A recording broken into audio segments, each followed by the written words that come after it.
వీక్షకులందరికీ నమస్కారం. ఆంధ్రప్రదేశ్ ప్రభుత్వం గిరిజన రైతుల అభివృద్ధికి కీలక నిర్ణయం తీసుకుంది. గిరిజన ప్రాంతాల్లో సాగు చేయడం చాలా కష్టం. కొండ ప్రాంతాలు, ఎత్తైన ప్రాంతాలు, ఆ ప్రాంతాల్లో పంటలు పండించి మైదాన ప్రాంతాలు తీసుకొచ్చి సరుకు అమ్మాల్సి ఉంటుంది. రహదారి సదుపాయం కూడా అంతంత మాత్రమే. వారికి ఇక యంత్రాలు అనేది ఇప్పటికే గిరిజన ప్రాంతాల్లో గిరిజనులు స్వయంగా కష్టం చేసుకోవాల్సి ఉంటుంది. పెద్ద పెద్ద యంత్రాలు అక్కడ పనిచేయవు. చిన్న చిన్న యంత్రాలతో చేసుకోవాల్సి ఉంటుంది.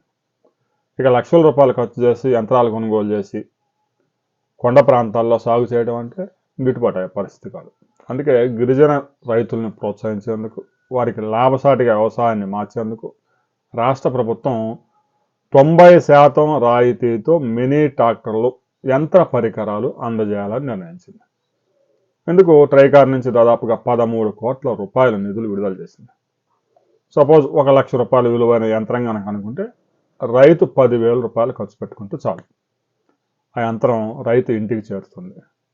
ఏ యంత్రం కొనుగోలు చేసుకోవాలి, ఏ కంపెనీది అనేది కూడా రైతులకే ఆ ఛాయిస్ ఇచ్చారు.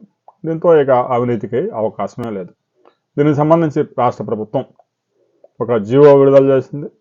90% రాయితీతో ట్రాక్టర్లు, మినీ ట్రాక్టర్లు, ట్రక్కులు, ఆయిల్ ఇంజిన్లు కూడా మంజూరు చేశారు. దాదాపుగా 20,000 మంది గిరిజన రైతులకి రాబోయే కొద్ది రోజుల్లోనే యంత్రాలు అందబోతా ఉన్నాయి.